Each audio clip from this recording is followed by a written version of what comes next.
to let them know what goes on. Rolling stones in the rap game, not bragging. Lips bigger than Jagger, not sagging. Spell it backwards, I'ma leave it at that. That ain't got nothing to do with rap. Get up. Just like that. Get up. Just like that. Get up. Just like that. Get up. Just like that. I know this is a shock. Screaming gangster 20 years later. Of course endorsed while consciousness faded. New generations believe in them fables. Gangsta boogie on 2 turntables. Thank you for letting us be ourselves. So don't mind me if I repeat myself. These simple lines be good for your health. To keep them crime rhymes on the shelf. Live love life like you just don't care. 5,000 never scared. Rain and noise is the moment they feared. Get up, still a beautiful idea.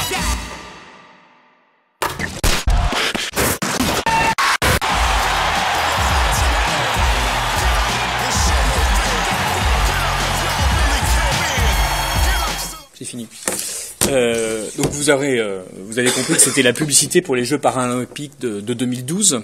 Ce qui est intéressant, c'est qu'on voit une naine, différents handicapés, des handicapés de naissance visiblement, des handicapés suite à des accidents de la vie. On voit aussi ce sport épatant qui est le rugby en fauteuil roulant, qui est quelque chose d'assez physique. Et ça pose tout de suite la question en fait de l'homme diminué, de l'homme réparé, de l'homme augmenté, de l'homme transformé.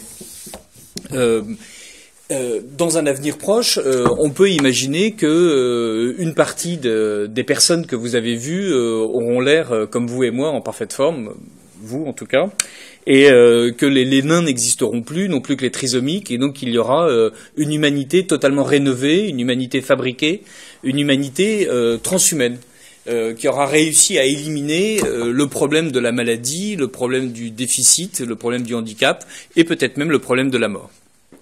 Donc c'est un peu ça qui est le projet transhumaniste, et c'est ce qu'on va essayer d'explorer ensemble.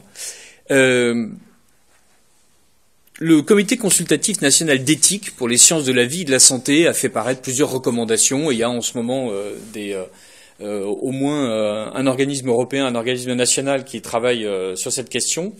Et il disait que l'explosion récente des recherches sur le cerveau, l'implication considérable des militaires dans ces recherches, les avancées attendues de la convergence NBIC concourent à l'actuel changement d'échelle et de nature des technologies de neuroamélioration. Avec le développement de nouvelles modalités de perception, de commande à distance au moyen d'interfaces cerveau-machine, etc., cette évolution est en cours et ne relève plus de la science-fiction. Elle est tellement rapide qu'elle précède en très grande partie l'acquisition des connaissances. Ça, c'est un texte qui doit dater de 2013. Ce qui est intéressant, c'est que donc ce transhumanisme est quelque chose qui est à la fois totalement de l'ordre de la science-fiction et en même temps totalement de l'ordre du présent. Effectivement, les journaux nous abreuvent en permanence de telle avancée décisive dans les implants rétiniens qui permettent aux aveugles de voir, ou de telle autre avancée contre les maladies neurodégénératives où une puce permet de maîtriser le tremblement de la maladie de Parkinson. À côté de ça, évidemment, chacun de ces articles est accompagné d'une prudente mise en garde expliquant que, quand bien même ce qu'on nous présente paraît terriblement prometteur, on est encore loin du prototype à l'industrialisation.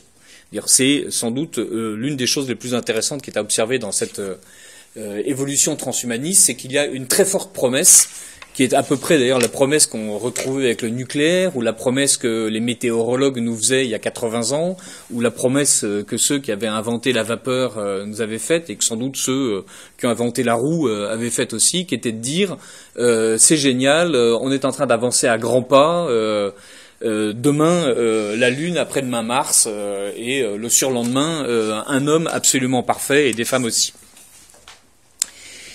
Comment est-ce que s'articule cette pensée? Je vais essayer de construire ma conférence en 3 parties. La première partie s'appelle D'où ça vient, la deuxième partie s'appelle Où ça va, et la troisième partie s'appelle Pourquoi ça marche, ça va pas. J'ai vraiment travaillé les titres. Et la première partie, D'où ça vient, va plutôt insister sur le côté philosophique de la chose.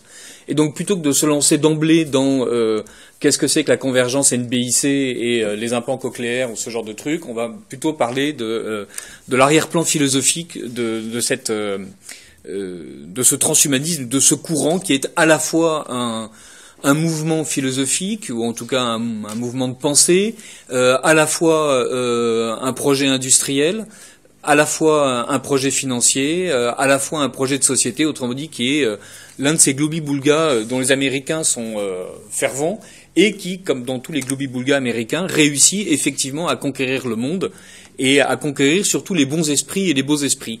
Une partie des citations que je comptais vous projeter sur le mur lumineux et que je me contenterai de vous réciter sont des citations venant d'auteurs français, enseignants, chercheurs, neurochirurgiens, directeurs de cliniques, récompensés par des prix et effectivement braves gens au demeurant, même si leur philosophie est extrêmement dangereuse. Pourquoi est-ce qu'elle est dangereuse? Parce que on voit bien que le transhumanisme est un projet de modification de la nature humaine. Enfin, jusqu'à une date récente, beaucoup de choses étaient remises en cause. Voilà, le roi, par exemple. Donc, beaucoup de gens ont fini par se persuader qu'il n'était pas nécessaire. Nous ne sommes pas d'accord. La religion, là aussi, pas mal de gens ont considéré que ça ne servait à rien. La mini-jupe et la burqa, c'est un peu plus en débat. Mais bon, énormément de choses sont abandonnées au fur et à mesure. Et on va dans un mouvement où il y a de moins en moins de contraintes. Il y a de moins en moins de contraintes parce qu'on identifie ces contraintes. On identifie les limites. Il y avait une limite que personne n'avait songé à identifier réellement, qui était la nature humaine. Ça y est, maintenant, la nature humaine est devenue une limite, au même titre que le temps et l'espace. Donc, autrement dit, les trois grandes limites de l'humanité, le temps, l'espace, le corps, sont explosées. Alors, le temps est explosé parce qu'aujourd'hui, on est dans un rapport d'immédiateté avec énormément de choses. Voilà, je peux envoyer un mail à Tokyo et une seconde plus tard, il est reçu à Tokyo.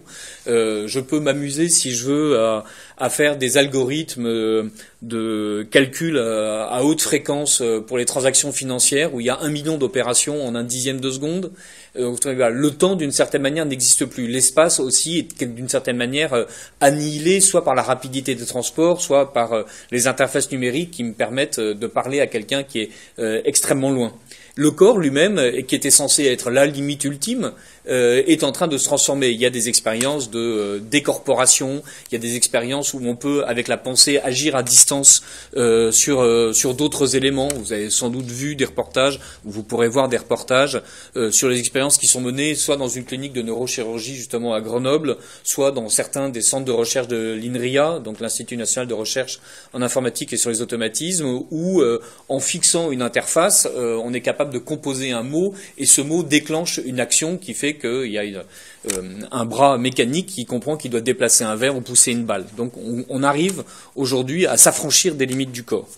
Mais on arrive aussi à s'affranchir des limites du corps tout simplement parce qu'on considère que le corps n'est plus constitutif de la nature humaine.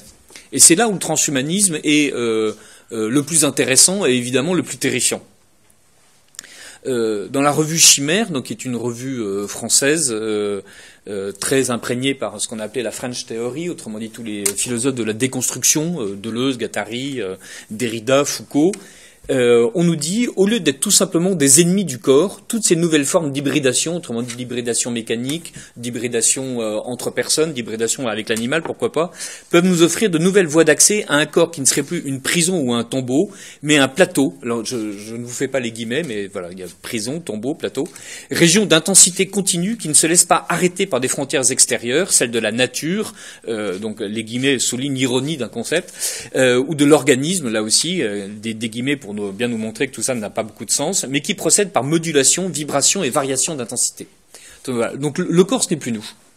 Avant, on était un peu parti pour considérer que, hommes et femmes, il les créa, Bacher dans la Bible, voilà, donc il y a un concept qu'on appelle l'homme, et c'est à la fois le corps et l'âme mélangés. Puis après, le dualisme débarque, surtout avec la philosophie des Lumières. Il y a le corps d'un côté, il y a l'âme de l'autre. Le corps, et d'ailleurs, quand on commence à philosopher sur le corps-machine, et donc là, le dualisme est poussé à son maximum. Non seulement le corps et l'âme ne sont vraiment pas la même chose, on n'est pas certain que l'âme existe, mais de toute façon, le corps n'est plus constitutif de l'humanité. Ça devient fascinant. Donc il y a un culte du changement permanent, en fait, qui a remplacé l'avènement de l'homme nouveau. Donc si vous avez écouté Antoine de Crémier et Éric Letty, donc vous savez que d'une façon générale, les révolutionnaires ont un projet qui est celui de l'avènement de l'homme nouveau, que ce projet n'est pas neuf, et qu'en tout cas en France, voilà, il naît avec les Lumières, il connaît son apogée avec la Révolution, et que depuis la Révolution, le fait de vouloir faire advenir un homme nouveau est le mantra de ceux qui nous gouvernent.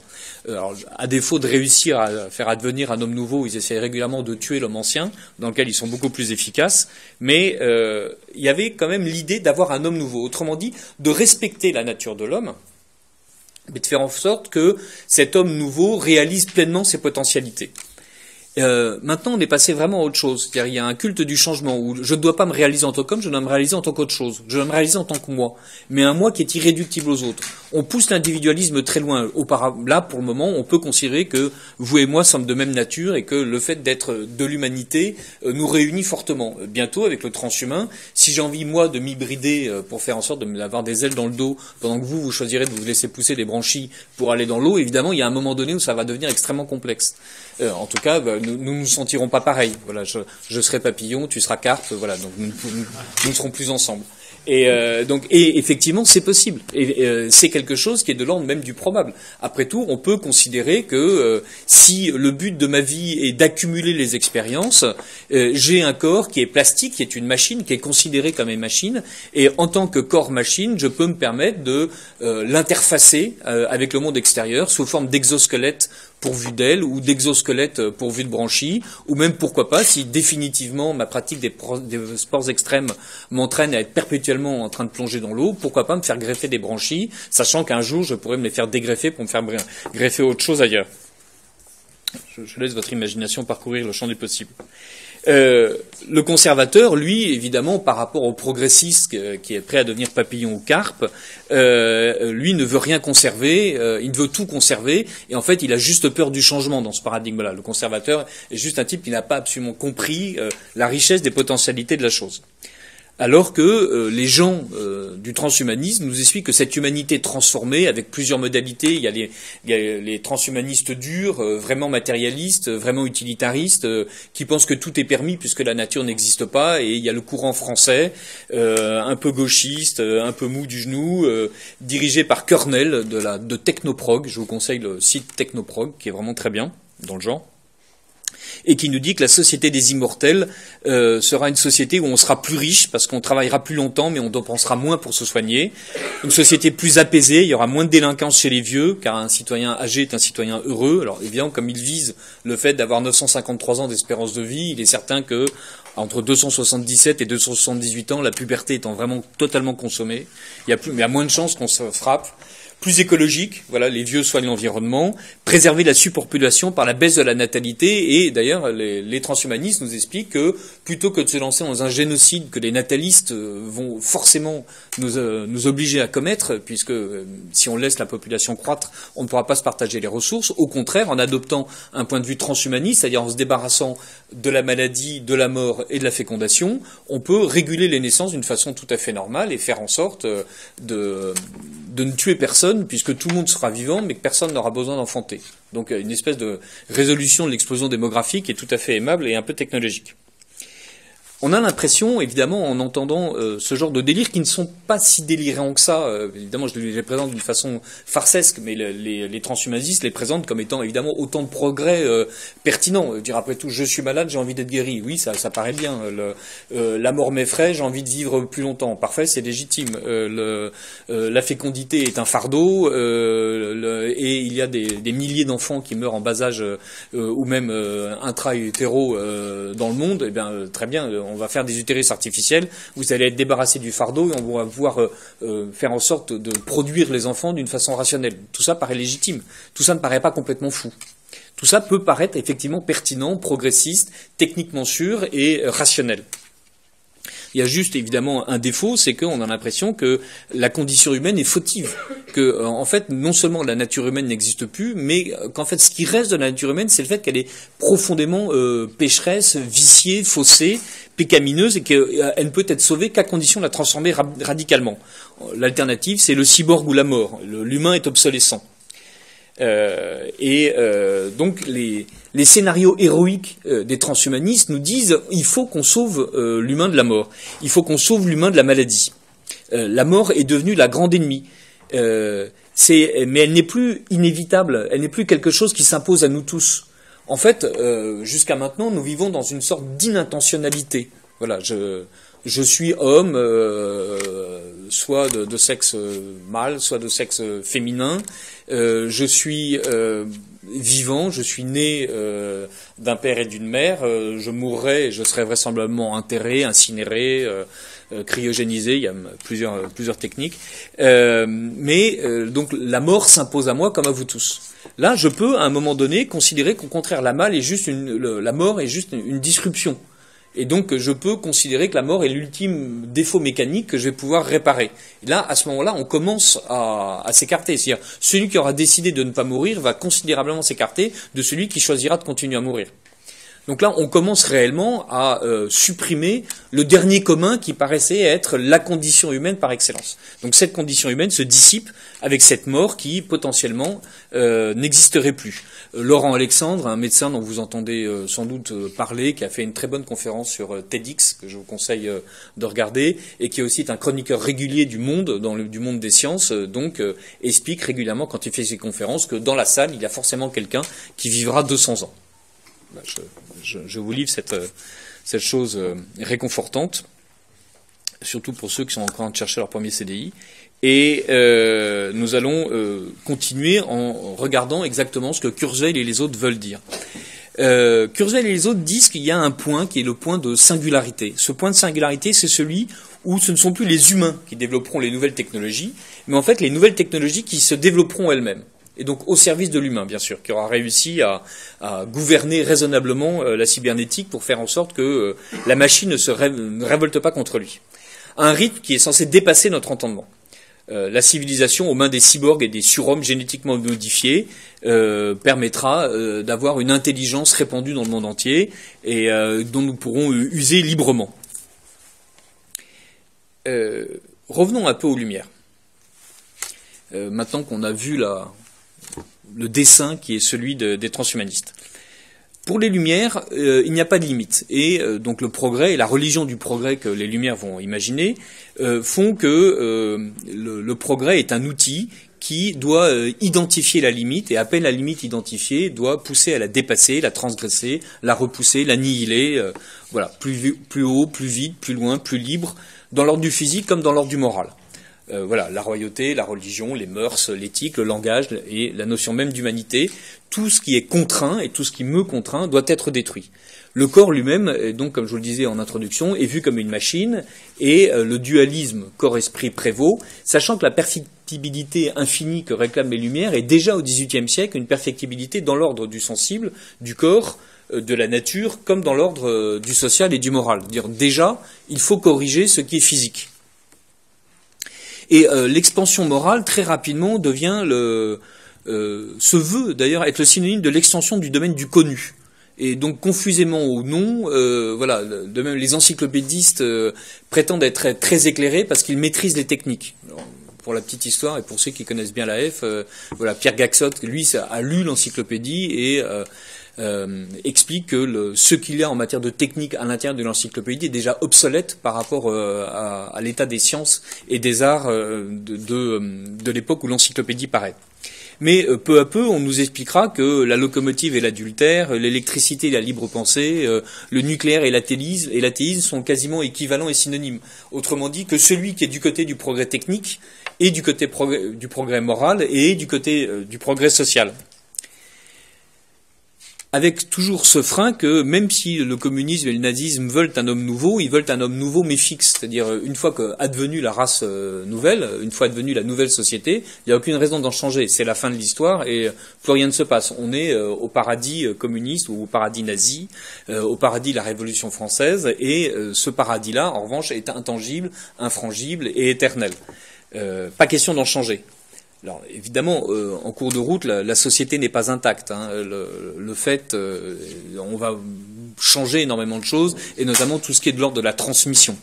Donc évidemment, les révolutionnaires ont un problème avec le passé, les transhumains ont exactement le même problème avec le passé, avec l'expérience accumulée. Donc quand on naît, Et le petit Poussin de Moras que vous connaissez tous, cet apologue, est là pour vous le rappeler. On ne naît pas orphelin, on naît avec un bagage qui est un bagage physique, notre héritage génétique, un bagage culturel, un bagage d'expérience déjà partagée in utero en termes de son, en termes de saveur, en termes de microbes. D'ailleurs, voilà, si j'accouche par les voies naturelles, ma mère me transmet l'intégralité de son système immunitaire, ce qui est beaucoup mieux que d'accoucher par césarienne, du coup. Et donc, je bénéficie, en naissant, d'un capital incroyable, qui est une expérience accumulée et déjà distillée par les autres. Évidemment, tout ça fait que je suis extrêmement contraint par moi-même. Et donc, du coup, le transhumain va faire en sorte que c'est moi-même qui deviens moi-même ma propre limite, et donc de briser cette résistance interne que j'oppose à mon achèvement. Donc l'individu est la fin de tout, et donc la société n'a de sens que si elle peut servir à me libérer moi-même, de moi-même et des autres. Donc évidemment, le projet politique disparaît en cours de route. Je ne sais pas si vous avez lu La France Big Brother, donc qui était intéressante parce qu'elle dressait un état catastrophique de la façon dont on a été surveillé. Malgré tout, la thèse d'Oberton, qui est de dire, en gros, quand on est trois, il y en a déjà un qui est en trop parce que forcément il commence à fliquer les autres, et dangereusement du côté d'un individualisme forcené où chacun est un petit Prométhée en puissance et ne doit s'occuper que de lui-même. Donc voilà, méfions-nous de l'ensemble des critiques. Elles ne sont pas toutes particulièrement pertinentes. Les Lumières, voilà, ça nous mène en gros jusqu'au XXe siècle. Et là, au XXe siècle, il y a ce qu'on a appelé la French Theory, enfin ce que les autres ont appelé la French Theory, visiblement, Deleuze, Derrida, Foucault et les autres, où l'idée de déconstruire. Autrement dit, pour le moment, il restait encore un sens, il restait une vision, il restait un corps politique. Et ben, en fait, tout ça est mauvais. Et la déconstruction doit étendre son empire et briser le langage, briser la société, briser les sciences sociales, bref, et faire en sorte de révéler qu'il y a partout un rapport de force, il y a partout une dominance, il y a partout un dominé et un dominant, et donc le dominant doit abdiquer sa position dominante pour, sinon devenir dominé, en tout cas résilier l'intégralité des rapports de force qu'il entretient, même inconsciemment. Cette déconstruction est intéressante parce qu'évidemment, pour le transhumain, une fois que tout est déconstruit, je peux absolument tout reconstruire. Donc je peux me reconstruire comme je veux, c'est-à-dire en étant justement affranchi des rapports de force qui préexistaient. Ce que nous considérons comme étant des inégalités protectrices ne sont que des choses oppressives. Ce que nous considérons comme une réciprocité de service n'est qu'en fait qu'un rapport de domination caché. Autrement dit, l'intégralité de la théorie politique que nous défendons peut être autrement vue comme étant à chaque fois un fascisme en action qui m'oppresse moi par rapport à ce que j'ai envie de devenir. Donc la société a servi, et évidemment, en étant logique avec eux-mêmes, les déconstructivistes finissent par dire que la nature elle-même est fasciste. Parce que si rien ne lie, si rien n'enracine, si rien ne doit s'enraciner, pourquoi être incarné en fait? À quoi ça sert d'avoir un corps? La nature humaine ne doit pas être une évidence, elle ne doit pas être un axiome. La chair n'est pas le cœur indestructible de notre expérience, et nature et chair, en fait, ne sont que deux remparts supplémentaires.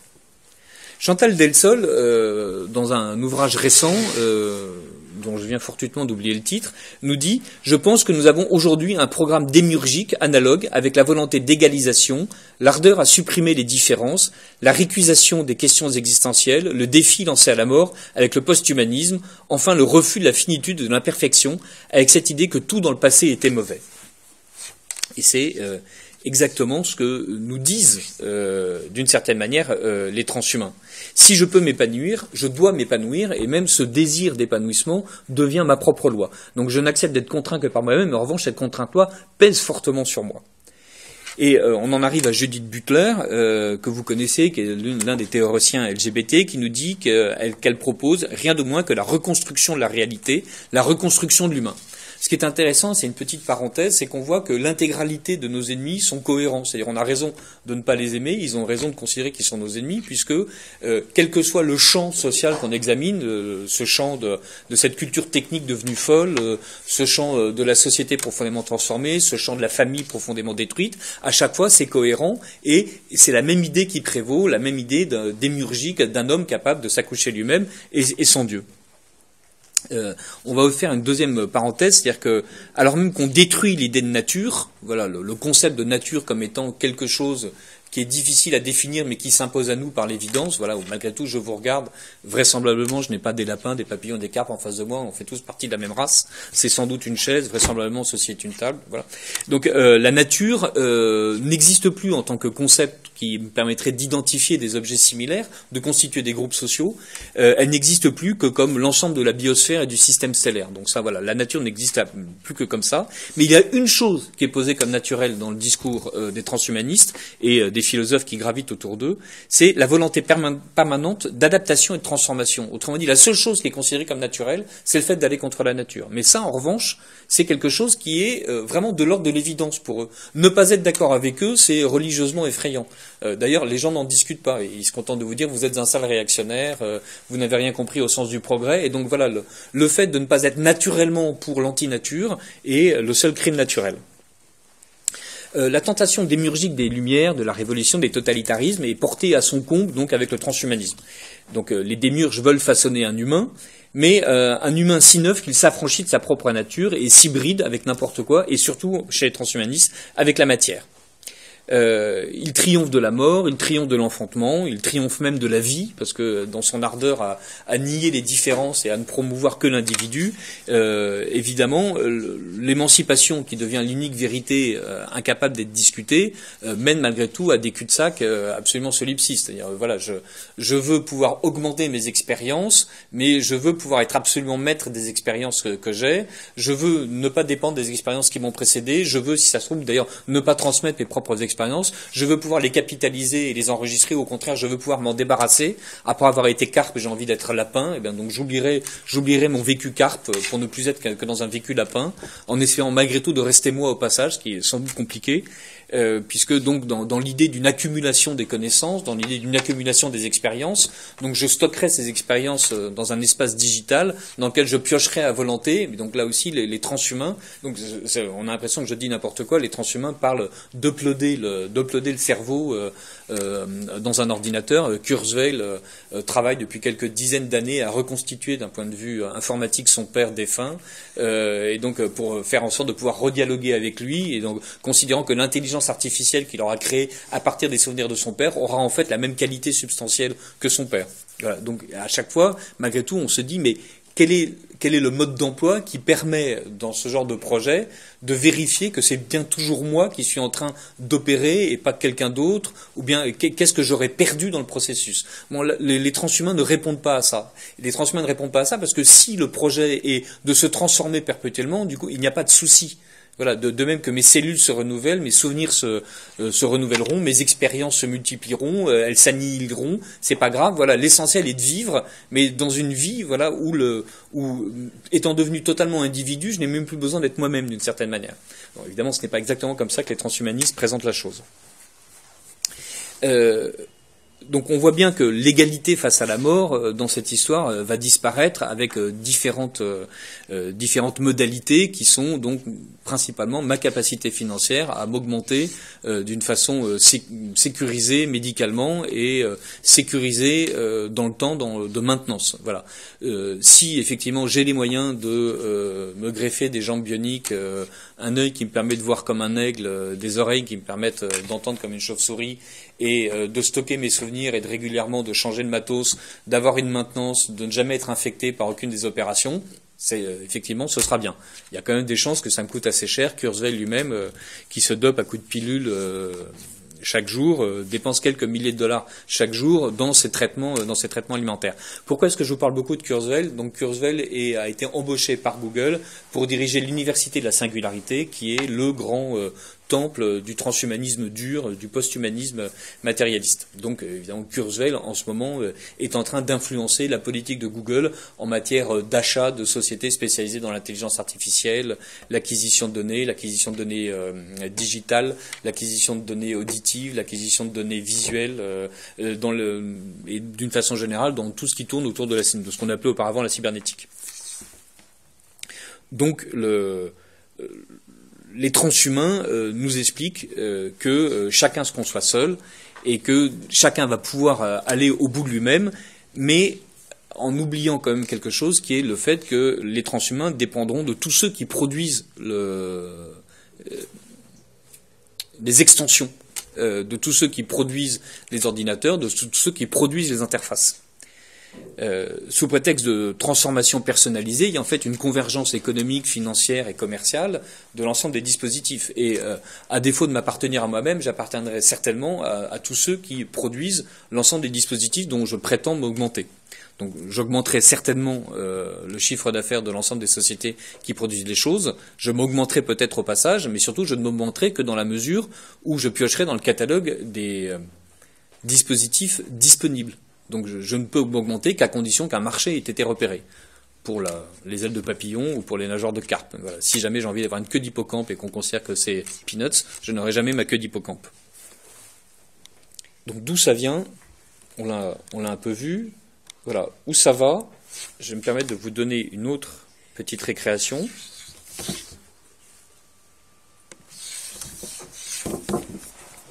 En espérant que ça marche.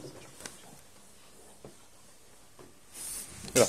Ça, c'est la société Boston Dynamics, qui était une société qui avait acheté par Google en 2013, au moment où Google, donc en même temps qu'il investissait dans l'intelligence artificielle, investissait aussi dans la robotique et l'intégralité des systèmes d'acquisition possibles. Donc vous aurez compris que c'est un robot humanoïde qui est en train de marcher.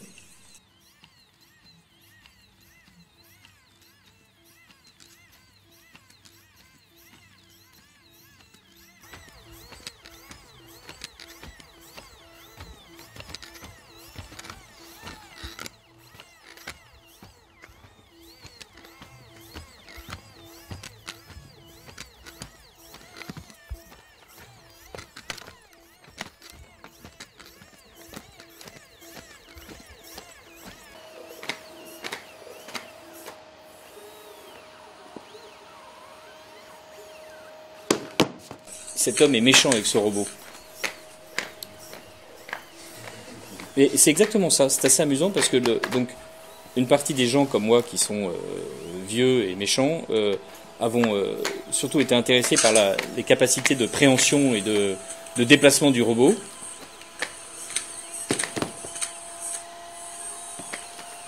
Et par contre, les âmes sensibles se sont émues de l'attaque violente et du mépris avec lequel ce robot était traité. Donc Boston Dynamics a reçu plusieurs plaintes de la façon dont on osait traiter le robot.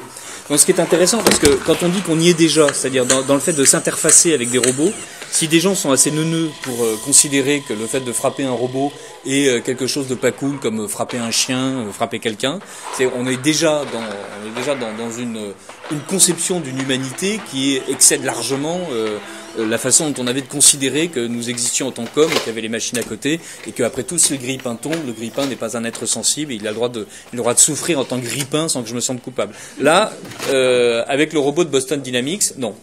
Lorsqu'il y a eu deux effets amusants. Donc d'une part, donc les gens se sont rendus compte que les robots de Boston Dynamics étaient en fait horriblement flippants, et donc une partie a été émue de chrétienne compassion pour le robot, mais une autre partie ont considéré que c'était vraiment ça commençait à sentir le caramel, et Google a décidé de revendre Boston Dynamics et donc de ne pas continuer avec eux. Donc en partie d'ailleurs sans doute parce que Boston Dynamics avait des rapports compliqués avec Google et refusait la transmission une certaine transmission de données.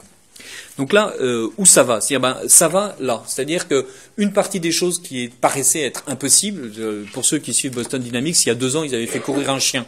On avait l'impression d'être dans Fahrenheit 451 avec le robot chercheur qui tue les gens qui rôdent dans les rues. Et enfin, c'est lui qui rôde et il tue les promeneurs innocents dans le roman. Je ne sais pas si vous l'avez lu. Et donc là, il y avait ce robot à 4 pattes qui courait. Et c'était là aussi particulièrement inquiétant. Mais alors là, carrément, le robot qui marche dans la neige en regardant les arbres, on est allé loin. Aujourd'hui, que produisent les NBIC? Elles produisent des implants neuroélectroniques pour réguler l'appétit. Elles produisent des implants neuroélectroniques pour réguler le comportement, les addictions, stimuler l'attention, doper les capacités cognitives. On peut modifier les souvenirs par optogénétique. des puces RFID sous-cutanées permettent d'accéder à un certain nombre de données ou de servir de passe magnétique pour pénétrer dans certains endroits. Il y a des prothèses de membres qui sont commandées par le cerveau. Il y a des implants cochléaires et des rétines artificielles. Les implants cochléaires, c'est ce qui concerne la surdité. Il y a des exosquelettes. Il y a des interfaces neuronales. Il y a du séquençage ADN. Il y a du séquençage génétique des embryons. Il y a de l'ingénierie tissulaire et organique. On peut faire pousser de la peau.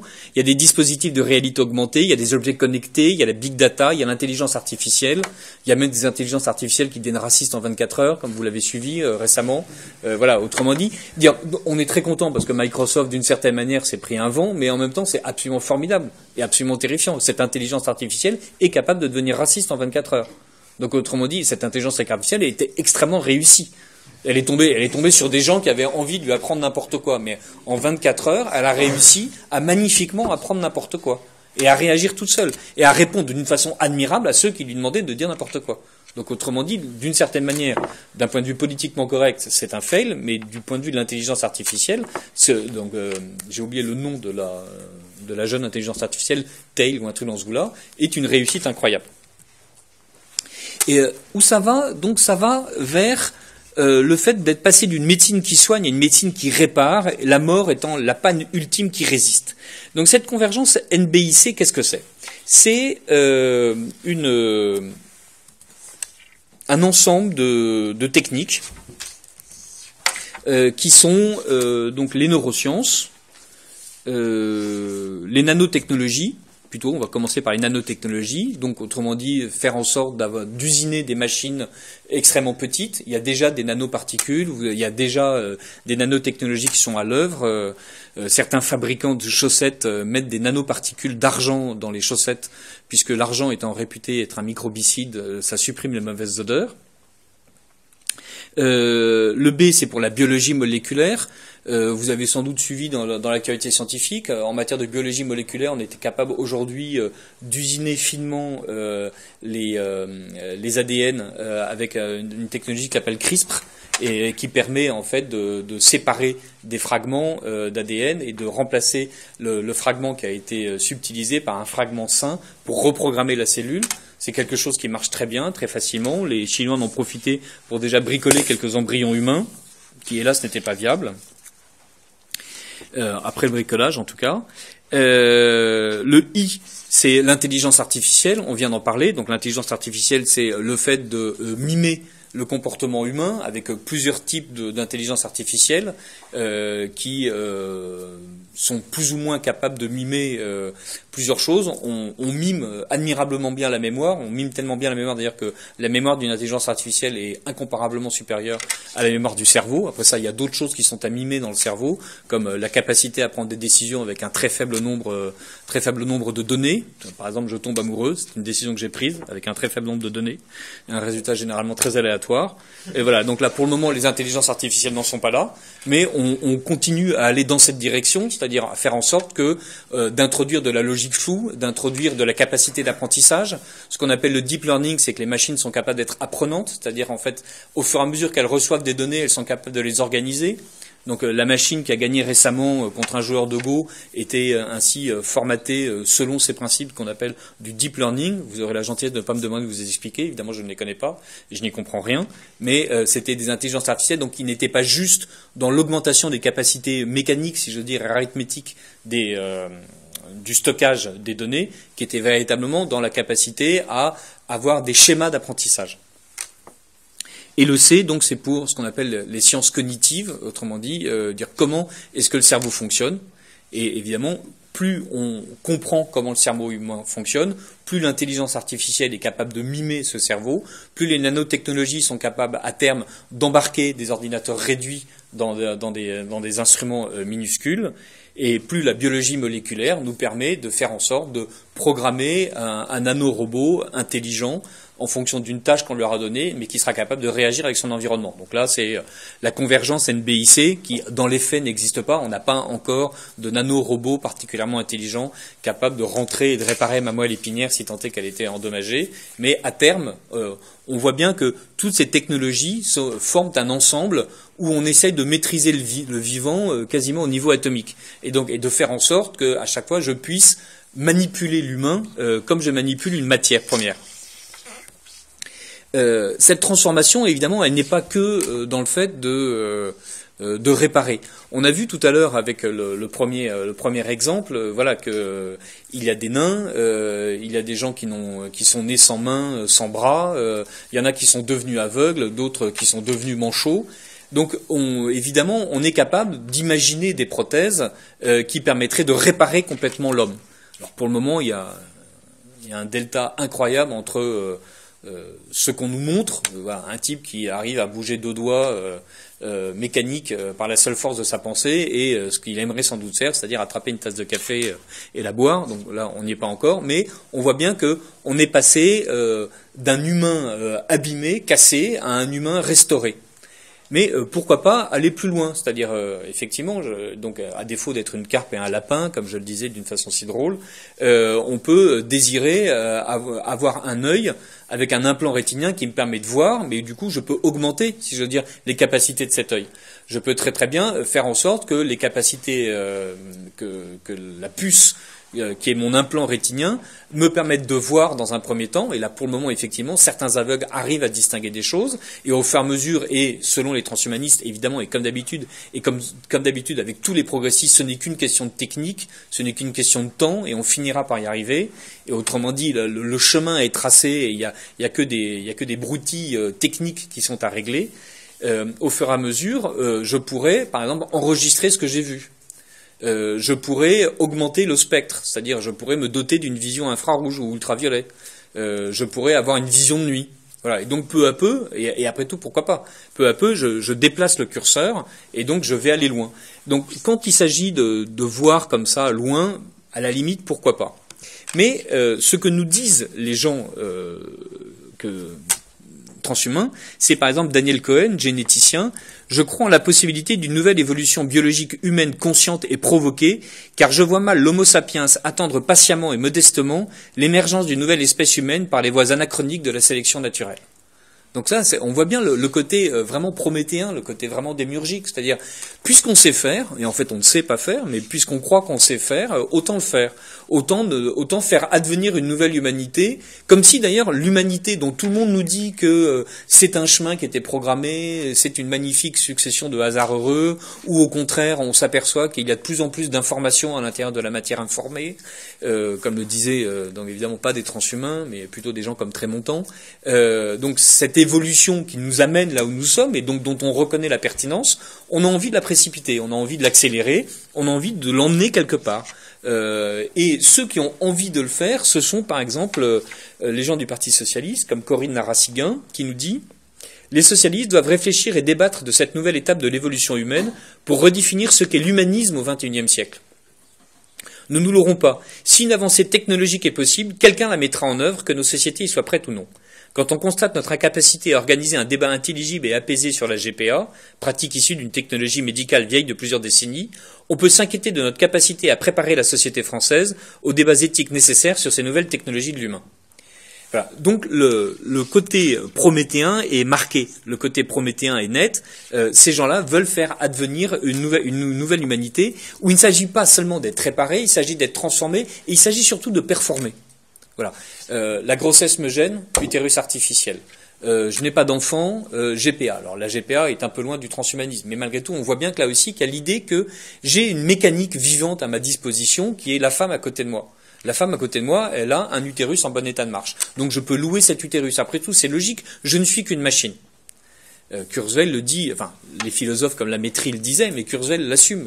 Je ne suis qu'un ensemble techniquement complexe, mais dont la complexité est somme toute assimilable par l'esprit humain, et donc je peux louer un ventre, de même que je loue des bras, comme dirait Berger, et je peux, pourquoi pas, après tout, vous acheter un rein, si tant est que vous ayez plus besoin d'argent que votre rein. Donc il s'agit de performer, c'est-à-dire il s'agit d'avoir le meilleur utérus disponible. Donc pour le moment, c'est celui de la femme qui est à côté de moi, voilà, qui à défaut d'être le meilleur, en tout cas, me permettra, moi, d'éviter d'abîmer le mien. on est bien d'accord, quand je dis je et moi, c'est une figure de style. La façon dont, d'ailleurs, elle va parfois mal utiliser cet utérus, c'est-à-dire en portant un enfant trisomique, ce n'est pas grave, c'est un défaut de fabrication. On va éliminer le trisomique, soit on l'élimine au moment où on s'en rend compte, soit on l'élimine si on s'en rend compte suffisamment tôt, soit on l'élimine après. Les tests qui permettent aujourd'hui de vérifier que l'enfant est trisomique sont extrêmement efficaces. Comme vous savez, voilà, 97% des trisomiques détectés sont tués. Donc il y a un eugénisme généreux, comme disait Anne Sinclair, qui est en train de se mettre en place, qui est l'eugénisme d'ailleurs dont parle Luc Ferry, en expliquant que quand on dit eugéniste, on pense aux nazis, mais en fait non, voilà, il faut penser aux autres eugénistes qui sont des gens plus sympas. Et donc il y a l'idée de performance qui est je suis plus, mais déjà à défaut d'être plus, je vais faire comme tous les révolutionnaires, je vais éviter d'être moins. C'est-à-dire à défaut de faire advenir l'homme nouveau, je vais tuer l'homme ancien. Et donc le transhumanisme est pour la correction des défauts. Donc les défauts qui sont les déviants médicaux, les déviants sanitaires, les déviants intellectuels. Donc, et je suis aussi évidemment dans la sélection de ces défauts. Et donc dans la sélection des qualités. Donc le séquençage génétique et l'ingénierie des naissances assistées me permet de choisir le sexe de mon enfant, la forme de son crâne, la couleur de ses cheveux, la couleur de ses yeux, son intelligence, ou en tout cas je prétends être capable de dire je suis capable de diriger, car je connais un peu les lois de la génétique, en disant voilà, il y a de fortes chances que effectivement votre enfant soit grand, dolichocéphale et blond, ou au contraire que votre enfant soit grand, dolichocéphale et noir, ou que votre enfant soit petit, bedonnant et vert, parce que voilà, c'est ce que vous avez choisi. Et donc l'avortement et les techniques de procréation assistée permettent déjà d'usiner le corps humain de façon à obtenir une autre humanité. De même que, inversement, et à l'autre bout de la chaîne, l'euthanasie permet d'évacuer le faible, le malade, le vieux, l'incompétent, le non performant, celui qui ne veut plus performer, est éliminé du jeu social, avec donc une amélioration permanente de l'individu et de la race. Pour les transhumanistes, la toute-puissance technoscientifique, quasi divine, la fabrication d'un homme augmenté, par opposition au diminué, est légitime. Il est légitime de produire une créature artificielle sur un substrat organique qui est le corps, mais le corps de plus en plus évanescent, de moins en moins présent, de plus en plus transformé, de plus en plus électronique et de plus en plus contrôlable et pilotable à distance. Ce qui fait qu'à la limite, je suis à l'intérieur d'un corps qui peut-être se dégrade, mais à côté de ça, j'ai cet super ordinateur qui me permet de capitaliser sur l'ensemble de mes expériences. On va passer tout de suite à la troisième partie. Voilà. Juste une dernière petite citation d'un neurochirurgien grenoblois. Avec les électrodes et les implants cérébraux, donc toujours sur cette thématique de la performance, on peut changer la personnalité de quelqu'un qui est anormal pour la remettre dans la normalité. On peut faire passer des gens d'un état suicidaire à un état jovial. Faut-il en conclure qu'on peut manipuler les gens et les faire marcher au pas cadencé? Certes, mais on les fait tellement marcher au pas cadencé déjà par d'autres moyens. Donc voilà, ce neurochirurgien, c'est exactement ce dont il est capable. Mais ce qui l'intéresse, lui, c'est que les gens sont capables de lui acheter cette manipulation neurochirurgicale, cette manipulation neuronale, en étant clairement conscient qu'ils s'implantent volontairement, ou ils se font implanter volontairement, la puce qui leur permettra de réguler leurs humeurs. Et là aussi, d'une certaine manière, il est compliqué d'expliquer. Si on est d'accord sur l'homme, sur le fait que l'homme est une machine, si on est d'accord sur le fait que le corps et l'esprit sont deux choses différentes et non pas deux façons de désigner le même individu, pourquoi diable ne m'augmenterais-je pas? Pourquoi est-ce que je me ferais chier à prendre du Xanax alors que, en fait, voilà, avec un implant, je régule mes humeurs et je peux même, d'une certaine manière, doper mon agressivité juste avant d'aller négocier mon contrat commercial et doper autre chose avant d'autres situations. Malgré tout, c'est un projet qui est utopique. Il y a chez les transhumanistes évidemment ce récit d'un progrès continu, matiné de douceur, qui est exactement la façon dont on nous raconte l'émergence de la machine à vapeur, l'arrivée de la machine-outil, etc. Où c'était vraiment exactement la façon dont les progressistes de l'époque nous racontaient le fait que la vapeur allait transformer l'homme et faire en sorte de supprimer les tâches serviles. On a vu ce que c'était que l'industrialisation du XIXe siècle, la façon dont l'électricité était censée, là aussi, être un bonheur incroyable qui nous amènerait rapidement à la semaine de 15 heures. Je ne mens pas, c'est dans les textes de l'époque. Donc on a vu comment ça marche, qui nous ont expliqué que le nucléaire allait libérer l'homme comme jamais. Donc voilà, pour le moment... on a vu effectivement que les centrales nucléaires, quand elles n'explosent pas, c'est bien, mais que on a des déchets qui durent 1000 ans dont on ne sait pas quoi faire, et quand en plus elles explosent, voilà, généralement ça marche mal, et qu'en fait il est maintenant avéré que le nuage de Tchernobyl a effectivement survolé la France, et que les eaux japonaises sont effectivement polluées. Donc à chaque fois, on nous présente un récit qui est un récit merveilleux d'un développement inaltérable, où le progrès va arriver et faire en sorte de ne générer que des solutions sans générer aucun problème. Et ces problèmes sont censés être juste dans l'enfance de l'art, des petits détails qu'on va pouvoir régler. Et, par exemple, prenons la matière plastique, comme aime bien le faire Pierre Delacôte. Donc la matière plastique était la matière progressiste par excellence, voilà, née du pétrole, inaltérable, sans odeur, sans saveur, ça ne se casse pas, ça se lave autant de fois que je veux, et résultat maintenant, on est envahi de déchets plastiques sur l'intégralité de la planète, on ne sait pas comment s'en débarrasser, les océans sont souillés, les lapins en souffrent, les dauphins en meurent, les baleines en sont gênées, enfin voilà, les oiseaux crèvent, voilà. Donc on voit bien que là, pour le coup, on a produit du plastique sans maîtriser absolument les effets secondaires de ce plastique. Et ça, c'est un des cul-de-sac du progrès. Mais on peut parler d'autres choses. On peut par exemple parler de la génétique.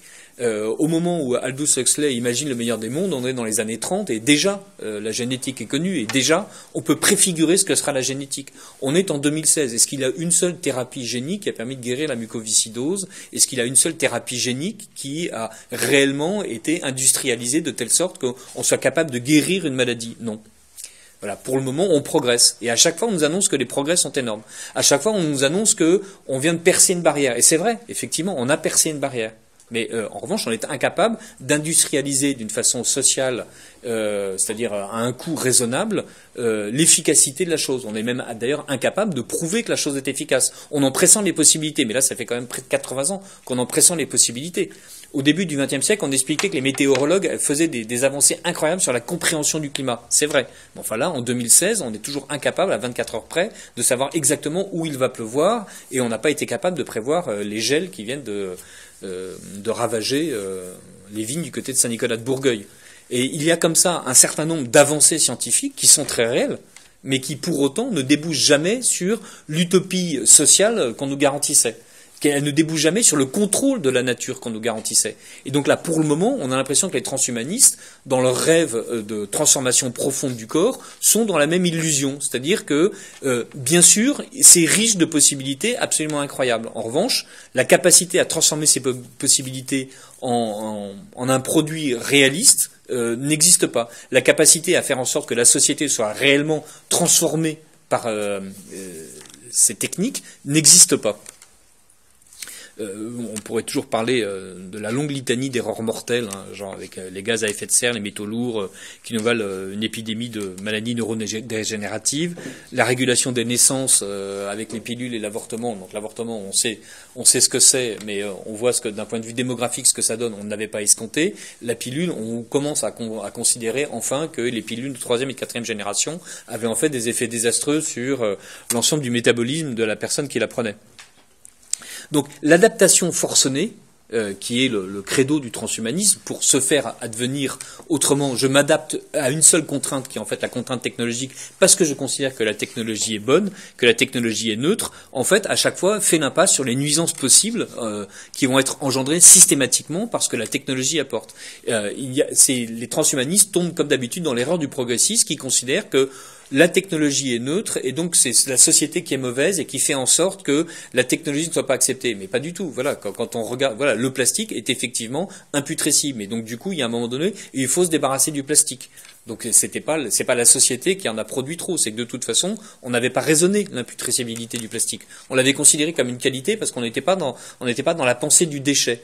En fait, ce sera quasiment la conclusion, il y a quelque chose dans la technologie qui est déjà et encore un rapport de domination, qui est déjà et encore un rapport de force. Et donc en fait, dans cette façon de considérer le progrès, il faut toujours non pas opposer les partisans et les opposants du progrès, dire ceux qui veulent la tour Montparnasse et ceux qui ne la veulent pas. Dire aujourd'hui d'ailleurs, on parle beaucoup moins des opposants de la tour Montparnasse et on parle beaucoup moins de ceux qui voulaient la tour Montparnasse. Mais déjà à l'époque de la tour Montparnasse, qu'aujourd'hui tout le monde s'accorde à dire être une horreur. Les tenants de la tour Montparnasse étaient les tenants du progrès et les opposants de la tour Montparnasse étaient évidemment les villes suppôts de la réaction. Donc maintenant, les villes suppôts de la réaction sont en train de gagner. Voilà. Mais donc, du coup, pour justifier la façon dont on va bousiller la Samaritaine, on nous dit voilà, ceux qui refusent la Samaritaine sont ceux qui refusaient le cheval vapeur et qui considéraient que la terre que le soleil tournait autour de la Terre. Donc à chaque fois, les progressistes imaginent une histoire du progrès qui n'est faite que de victoire, qui est dans un seul sens, dans une seule dimension, et évacue tous les problèmes, et évacue tous les problèmes à venir, évacue même les problèmes présents. Donc en fait, il y a des partisans et des opposants de la technique, et même il y a surtout ceux qui prétendent que les techniques sont neutres, que le progrès et que le progrès technique pour eux est un dogme, et il y a ceux au contraire qui considèrent que dans le progrès, et surtout dans le progrès technique, il y a une domination et il y a un instrument de pouvoir. Et ça, pour le moment, les transhumanistes soit font l'impasse, soit l'assument. S'ils font l'impasse, c'est vraiment dommage, parce que par exemple, un aéroport peut effectivement être une bonne chose. L'aéroport de Notre-Dame-des-Landes est forcément une mauvaise chose. Voilà. Pourquoi? Non pas que l'aéroport soit mauvais en soi, mais un aéroport dont on sait qu'économiquement il ne tiendra pas la route et que de toute façon il ne rendra pas les services qu'il est censé rendre et que de toute façon il est fondé sur des technologies et des façons de considérer l'aviation qui datent des années 60, a de toutes les chances d'être un mauvais aéroport. Donc on peut le dire sans être ni un zadiste ni un technophobe. Mais on peut aussi ne pas soutenir l'aéroport sans pour autant être un technophile perverti. Qu'est-ce qui se passe quand les transhumanistes assument tranquillement la position? D'abord, un tout petit intermède, parce que c'est un auteur que j'aime beaucoup. Ça me gênerait de ne pas vous le dire. Donc c'est François Jarriche, qui est un gauchiste très sympathique, historien des sciences, qui a publié un très bon bouquin aux éditions de la Découverte, justement sur les technophobes. À cette époque, il parle du 19e, le machinisme est mis en cause par les socialistes comme par certains milieux conservateurs qui pointent les conditions de travail en usine, le risque d'épuisement des ressources naturelles, la pollution. À l'opposé, un nombre croissant d'ingénieurs et d'économistes libéraux font de la machine un instrument d'émancipation neutre, source du progrès. Ce sont eux qui gagneront la bataille des esprits, jusqu'à ce qu'une guerre ou une crise n'apporte de nouvelles remises en question. On peut même dire que les socialistes, avec le syndicalisme, ont transformé la machine en outil d'émancipation, alors qu'au début ils étaient contre la machine, et où finalement, et notamment on voit bien dans la geste communiste, l'accord viril avec la machine et la façon dont l'ouvrier manipule des grandes roues dentées prouve son excellence au travail par rapport au malheureux paysan qui n'est qu'une femelle qui attend que la nature lui donne des ordres et qui les reçoit passivement. Donc on voit bien le socialisme a basculé du côté du machinisme. Alors que l'histoire montre que les techniques sont des objets sociaux et non des inventions géniales que l'on adopte parce que leurs bienfaits sont évidents ou naturels. Donc les transhumanistes, eux, ont très clairement deux façons de présenter les choses. Les gens de technoprog, donc les transhumanistes français, qui expliquent qu'ils sont des transhumanistes de gauche sympas, disent non, effectivement, il faut éviter d'être de sales matérialistes athées et on va faire en sorte que tout le monde puisse partager tout ça. Alors, il y a juste une limite industrielle et financière, c'est-à-dire produire des dizaines d'objets connectés et produire de quoi transhumer ou transhumaniser l'intégralité de l'humanité coûte une somme absolument folle dont il n'imagine pas qu'un État soit capable de le produire tout seul. De toute façon, un État n'est financé que par les impôts qu'il prélève sur les sociétés privées, donc ça veut dire qu'il y a des sociétés privées qui accepteraient de financer, et non pas à perte, la transformation de l'intégralité de l'humanité. Donc là, il y a une complexité financière et industrielle que les transhumanistes laissent de côté pour le moment. Parce que ça demande beaucoup de soins, ça demande beaucoup d'énergie. Voilà, la pile d'un pacemaker doit être changée tous les 3 ans. Donc vous imaginez, une fois que j'aurai la queue de l'hippocampe et les ailes du papillon, enfin voilà, le rythme de de changements auxquels je serais soumis.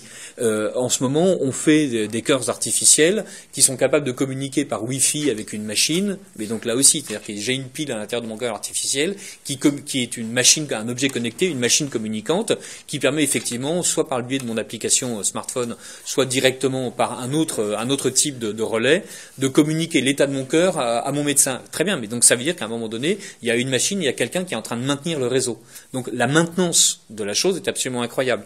Et donc là aussi, il y a une limite énergétique. C'est-à-dire la consommation d'énergie de l'intégralité de ces objets connectés est juste prodigieuse. Donc le fait de dire je vais m'équiper de capteurs et donc je vais augmenter mes expériences, très bien, mais qui capte quoi, pour le stocker où, et qui paye l'énergie? On va arriver peu à peu aux transhumanistes convaincus et cohérents. Donc pour qui, effectivement, qui savent que les data centers sont des gouffres énergétiques, mais qui ont les moyens. Donc en fait, il y a les transhumanistes, donc ont socialement compris qu'il fallait être riche. Donc les transhumanistes de la Silicon Valley le sont. Le fondateur de PayPal, donc Google, Apple, etc. Enfin, celui qui a fondé Google, celui qui a fondé Facebook, ceux qui sont en train de diriger Apple, sont des transhumanistes convaincus et qui effectivement considèrent que les riches peuvent utiliser leur richesse pour se prolonger, pour devenir autres, ou pour être eux-mêmes plus longtemps, pour être eux-mêmes mieux que les autres. Et que ça a un coût et que c'est légitime. En même temps, ils proposent aussi de se passer des États. Et donc, ils ont un projet de construction d'un État indépendant qui flotterait dans les eaux internationales et qui leur permettrait d'avoir leurs propres lois. Donc, eux ont très très bien compris que le transhumanisme n'était pas un humanisme.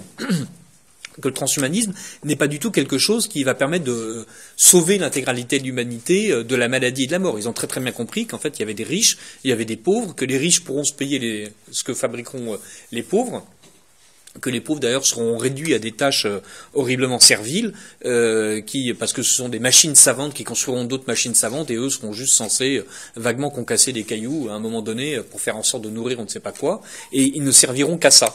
Mais Sylvie Alouche, donc philosophe française, dit « Nous n'avons pas à plaindre les habitants du meilleur des mondes. Très heureux puisqu'adaptés. Notre jugement sur ce qui est bon et digne est paternaliste et colonialiste. » Autrement dit, le transhumaniste de gauche, sympa, a déjà imaginé que de toute façon, le fait de considérer qu'il y ait des esclaves est méchant vis-à-vis de l'esclave qui a choisi d'être esclave. Et donc, le fait qu'on ait décidé de l'usiner esclave avant même qu'il ne naisse, le fait qu'il ne soit qu'un projet génétique comme dans le meilleur des mondes, en même temps, c'est un bonheur parfait qu'on lui a accordé, qui est le bonheur de n'être que lui-même et de ne même pas avoir conscience qu'il est limité. Il est très exactement rempli d'un lui-même qui est à ses dimensions. Sans vouloir être blasphématoire, pour ceux qui sont catholiques, vous savez, on se dit toujours, voilà, bien sûr, j'irai au paradis, mais je suis pas certain d'en jouir véritablement autant que Sainte Catherine de Sienne ou Saint François de Sales, parce que eux, quand même, voilà. Et du coup, notre petit côté égalitaire est légèrement gêné. On dit, mais comment se fait-il que je sois dans la félicité du paradis et que j'en jouisse autant que Saint François de Sales, parce que bon, c'est bien normal que j'en jouisse, mais quand même autant que Saint François de Sales, ça me gêne un peu. Et l'une des réponses, c'est de dire que nous sommes tous remplis de la grâce divine, exactement comme des contenants en verre sont remplis de lumière. Évidemment, si vous êtes de la taille d'une fiole, pendant que Saint François de Sales est de la taille d'une cathédrale de verre, il est rempli de lumière, mais il en a un peu plus que vous, mais chacun de nous est rempli à satiété. Voilà. Donc, les transhumanistes considèrent, voilà, il y a les nains, il y a les gammas, il y a même les deltas, c'est une sous-race, une sous-humanité, mais elle est parfaitement contente puisque, voilà, elle est adaptée à sa condition. Donc, on est dans un transhumanisme qui, d'un point de vue théorique, en fait, fonctionne mal. Voilà, il y a les problèmes de la complexité de la chimie du cerveau, en fait, ne sont pas du tout résolus. Les problèmes de la complexité de l'analyse des données ne sont en fait pas du tout résolus. On est dans un transhumanisme qui a des limites financières, voilà, qui sont soit cyniques, ben oui, il y aura que des riches et des pauvres, soit juste utopiques. Non, c'est pas grave, on finira bien par trouver un moyen pour que tout le monde soit riche. Le truc qui n'a jamais marché depuis l'aube de l'humanité, qui ne marche toujours pas, voilà, où on a un lumpenprolétariat qui existe un peu en France et qui est surtout dispersé dans les pays en voie de développement. On a une limite industrielle, les capacités, et on a évidemment une limite sociale. L'acceptabilité n'est pas possible. Donc le transhumanisme n'est véritablement pas un humanisme. Est-ce que j'ai encore une citation cool à la fin ou pas ? Oui. Une citation d'Yves Cazot, qui est informaticien, qui est intéressant. Yves Cazot est en ce moment chef de la Digital Agency d'AXA. Donc c'est lui qui imagine les expériences digitales pour l'ensemble du groupe AXA. À côté de ça, il a été directeur des services informatiques d'Orange. Bon, voilà, c'est quelqu'un qui sait exactement ce que c'est, comment marche l'informatique. Et c'est quelqu'un aussi qui est spécialiste du lean management pour ceux que ça intéresse. Donc, d'un point de vue scientifique, l'homme a une capacité naturelle, grâce aux neurones miroirs, à éprouver les émotions de la personne en face de lui. Nous sommes construits ainsi. Nous sommes fabriqués pour aller à la rencontre de l'autre. Il s'agit d'une partie de nos neurones que l'on active pour sentir ce qu'est en train de faire l'autre. Les découvertes des 20 dernières années nous montrent que nous sommes des animaux relationnels. Rien ne me prouve que je conserverai cela dans les manipulations des transhumanistes. Si je crée une nouvelle espèce, vais-je garder cette empathie? Et une société peut-elle fonctionner sans cette empathie? Donc pour la faire bref, nous existons, nous ne sommes pas un corps distinct d'une âme, nous sommes un corps et une âme, et absolument mêlés. Tout ce que dit la science, c'est que justement on n'est pas capable d'établir cette dichotomie, et que entre le moment où je perçois, le moment où je comprends et le moment où je décide d'agir, justement on n'est pas capable d'isoler réellement ces moments. On est capable intellectuellement de décider qu'il y a plusieurs moments, mais dans la façon dont mon œil voit et dont ma main bouge, là, pour le moment, on ne sait pas à quel moment l'œil ne serait qu'une caméra et le nerf optique ne serait qu'un câble et le cerveau ne serait qu'un centre de traitement. On ne sait pas comment ça marche. On sait au contraire qu'on a une mémoire neuronale, par exemple. Autrement dit que mon corps enregistre une série de choses et que ma mémoire n'est pas dans mon cerveau, elle est dans l'intégralité de mon corps. Et donc, il y a 1000 et 1000 choses qui prouvent en fait que la machine humaine est terriblement compliquée. Mais surtout que la machine humaine est une. Et enfin, que si cette machine humaine est une, c'est que aussi une machine qui est reliée à tout ce qui l'a précédé. Comme le dit Mathieu Bock-Côté, l'homme est un être de filiation qui ne peut jamais prétendre à l'autonomie radicale sans finir par se mutiler ou se dénaturer. Et donc se réinventer en permanence est une tentation mortifère. Gunther Anders, qui est l'un des grands penseurs de la technologie, disait que la seule chose qui expliquait qu'on vénère à ce point-là la technologie, c'est que l'homme avait appris à se détester lui-même et qu'il se sentait faible vis-à-vis de la créature qu'il avait engendrée, qui sont les machines. Et donc là, on est, avec le transhumanisme, dans un mépris de soi, dans un dédain de soi, dans une haine de soi absolument incroyable, où les riches s'en sortent en disant qu'ils ont les moyens d'inventer un autre soi, mais du coup ils laissent le reste de l'humanité être soumis aux forces de mort. Pisitanat, comme disait Maurras, qui parlait un français courant. Expérimenter autre chose tout le temps, c'est ne jamais capitaliser, refuser ce qui est acquis, nier la nature, c'est refuser la langue, la culture, l'expérience distillée, transmutée, qui fait que nous acceptons normalement d'être des êtres finis. Voilà. Mais donc le transhumanisme nie ses limites. Le transhumanisme, lui, prône une émancipation définitive, un déracinement complet. Et en face, nous prônons un enracinement définitif. Nous prônons un enracinement dans l'homme, dans la nation, sans l'argent. Et face à l'homme émancipé, dénaturé, dématérialisé, face à cet homme dévasté, nous dressons un homme heureusement limité. Voilà. Nous sommes limités, nous en sommes heureux. Nous savons d'où nous venons, nous savons d'où nous retournerons et surtout nous savons ce que nous transmettrons.